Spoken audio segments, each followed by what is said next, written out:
விடுதலை பயணம். அதிகாரம் 32.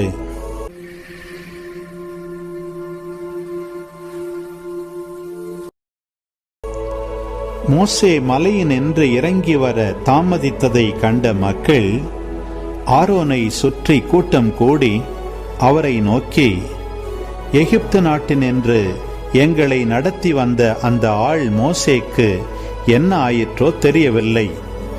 நீர் முன் வந்து எங்களை வழிநடத்தும், தெய்வங்களை எங்களுக்கு உருவாக்கி கொடும் என்றனர். ஆரோன் அவர்களை நோக்கி, உங்கள் மனைவியர் புதல்வர் புதல்வியரின் பொற்காதணிகளை கழற்றி அவற்றை என்னிடம் கொண்டு வாருங்கள் என்றார்.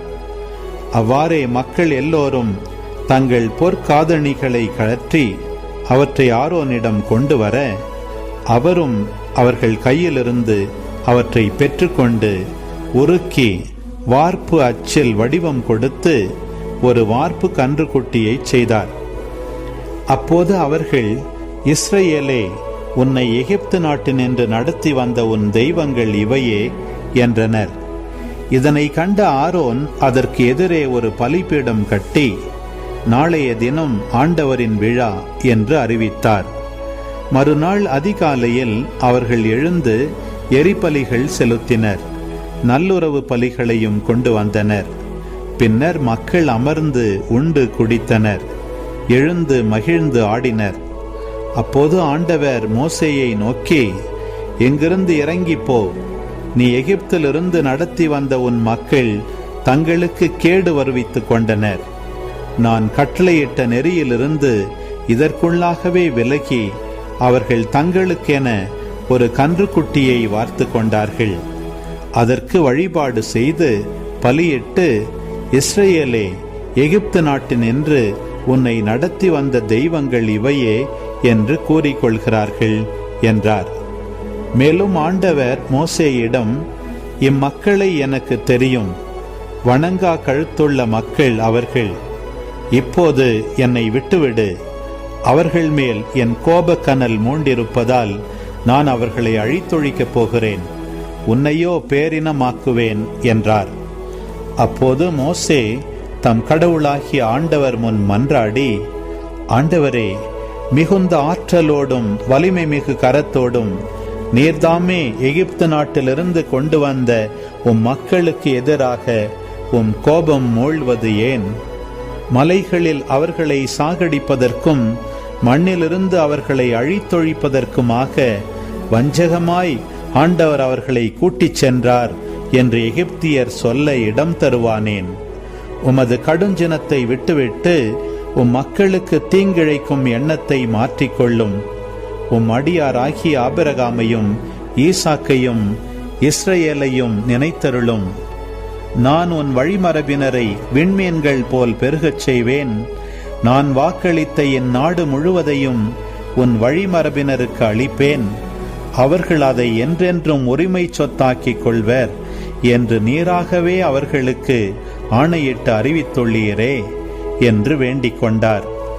அவ்வாறே ஆண்டவரும் தம் எண்ணத்தை மாற்றிக்கொண்டு தம் மக்களுக்கு செய்ய போவதாக அறிவித்த தீங்கை செய்யாது விட்டுவிட்டார். மோசே திரும்பி மலையிலிருந்து இறங்கி வந்தார். முன்பின் இருபுறமும் எழுதப்பட்ட உடன்படிக்கை பலகைகள் இரண்டும் அவர் கையில் இருந்தன. அப்பலகைகள் கடவுளால் செய்யப்பட்டவை. பலகைகள் மேல் பொறிக்கப்பட்டிருந்த எழுத்தும் கடவுள் எழுதியதே. அந்நேரத்தில் மக்கள் எழுப்பிய கூச்சலை கேட்ட யோசுவா மோசேயை நோக்கி, இது பாளையத்திலிருந்து எழும் போர் முழக்கம் என்றார். அதற்கு மோசே, இது வெற்றி முழக்கமோ தோல்வி குரலோ அன்று, களியாட்டம்தான் எனக்கு கேட்கிறது என்றார். பாளையத்தை அவர் நெருங்கி வந்தபோது கன்றுக்குட்டியையும் நடனங்களையும் கண்டார். மோசேக்கு சினம் மூண்டது. அவர் தம் கையில் இருந்த பலகைகளை மலையடிவாரத்தில் வீசி எறிந்து உடைத்து போட்டார். அவர்கள் செய்து வைத்திருந்த கன்றுக்குட்டியை எடுத்து நெருப்பில் சுட்டெரித்து மிருதுவான பொடியாக மட்டும் அதை இடித்து தண்ணீரில் தூவி இஸ்ரவேல் மக்களை குடிக்கச் செய்தார். பின்னர் மோசே ஆரோனை நோக்கி, இம்மக்கள் உமக்கு என்ன செய்தார்கள்? இவர்கள் மேல் பெரும் பாவம் வந்து சேரச் செய்து விட்டீரே என்று கேட்டார். அதற்கு ஆரோன், என் தலைவராகிய நீர் சினம் கொள்ள வேண்டாம். இம்மக்கள் பொல்லாதவர்கள் என்பது உமக்கு தெரியுமே. அவர்கள் என்னை நோக்கி, எங்களுக்கு வழிகாட்டும் தெய்வங்களை செய்து கொடும், எங்களை எகிப்து நாட்டினின்று நடத்தி வந்த அந்த ஆள் மோசேக்கு என்ன ஆயிற்றோ தெரியவில்லை என்றனர். நானும் அவர்களிடம், பொன் அணிந்திருப்பவர்கள் கழற்றி தாருங்கள் என்றேன். அவர்களும் என்னிடம் தந்தனர். நான் அதனை நெருப்பில் போட இந்த கன்றுக்குட்டி வெளிப்பட்டது என்றார். ஆரோன் மக்களை கட்டுப்பாடின்றி விட்டுவிட்டதால் தங்கள் எதிரிகள் ஏளனம் செய்யும் அளவுக்கு அவர்கள் மனம் போன போக்கில் நடப்பதை மோசே கண்டார். பாளையத்தின் நுழைவாயிலில் மோசே நின்று கொண்டு, ஆண்டவரது பக்கம் உறுதியாயிருப்போர் என்னிடம் வாருங்கள் என்றார். லேவியர் அனைவரும் அவரிடம் வந்து கூடினர்.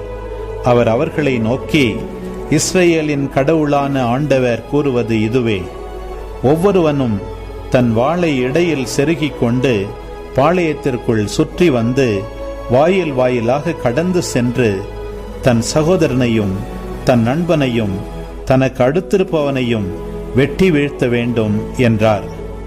மோசேயின் வாக்கு கிணங்க லேவியர் செயல்பட்டதால் அந்நாளில் மக்களுள் ஏறத்தாழ 3000 பேர் மடிந்தனர். மோசே, புதல்வன் சகோதரன் என்று பாராது நீங்கள் செயல்பட்டு அவருக்காக என்று உங்களை அர்ப்பணம் செய்து கொண்டீர்கள். இதை முன்னிட்டு ஆண்டவர் உங்கள் மேல் ஆசி பொழிந்துள்ளார் என்றார். மறுநாள் மோசே மக்களை நோக்கி, நீங்கள் பெரும் பாவம் செய்துவிட்டீர்கள். இப்போது நான் மலை மேல் ஏறி ஆண்டவரிடம் செல்ல போகிறேன். அங்கே ஒருவேளை உங்கள் பாவத்திற்காக நான் கழுவாய் செய்ய இயலும் என்றார். அவ்வாறே மோசே ஆண்டவரிடம் திரும்பி வந்து, ஐயோ, இம்மக்கள் தங்களுக்காக பொன்னால் தெய்வங்களை உருவாக்கி பெரும் பாவம் செய்துவிட்டார்கள். இப்போதும் நீர் அவர்கள் பாவத்தை மன்னித்தருளும். இல்லையேல் நீர் எழுதிய உம் நூலிலிருந்து என் பெயரை நீக்கிவிடும் என்றார். ஆண்டவரோ மோசேயிடம், எவன் எனக்கு எதிராக பாவம் செய்தானோ அவனையே என் நூலிலிருந்து நீக்கிவிடுவேன். நீ இப்போதே புறப்பட்டு போ. உன்னிடம் நான் கூறியுள்ளபடி மக்களை நடத்திச் செல். இதோ என் தூதர் உன் கண்முன்னே செல்வார். ஆயினும் நான் தண்டனை தீர்ப்பு வழங்கும் நாளில் அவர்கள் பாவத்தை அவர்கள் மேலேயே சுமத்துவேன் என்றார். ஆரோன் செய்த கன்றுக்குட்டி மக்களால் உருவாக்கப்பட்டதால் ஆண்டவர் அவர்கள் மேல் கொள்ளை நோயை அனுப்பினார். அன்பு உறவுகளே, இது உங்களுக்கான நேரம். இக்காணொளியில் ஒளி வடிவில் விடுதலை பயணம் 32ஆம் அதிகாரத்தை முழுமையாக பார்த்தும் கேட்டும் ஜெபித்தும் இருப்பீர்கள். இன்றைய இறை வார்த்தையின் அடிப்படையிலான கேள்வி: ஆரோன் அதற்கு எதிரே ஒரு பலிபீடம் கட்டி நாளைய தினம் என்ன விழா என்று அறிவித்தார்? பதில்களை கமெண்ட்ஸில் பதிவு செய்யவும். இதுபோன்ற வீடியோக்களை தொடர்ந்து காண இந்த வலைதளத்தை சப்ஸ்கிரைப் செய்யவும். மேலும் லைக் கொடுத்து எங்களை ஊக்கப்படுத்தவும்.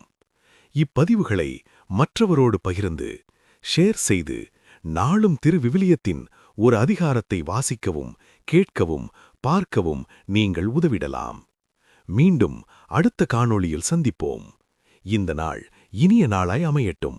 இறைவன் உங்களை ஆசீர்வதிக்கட்டும்.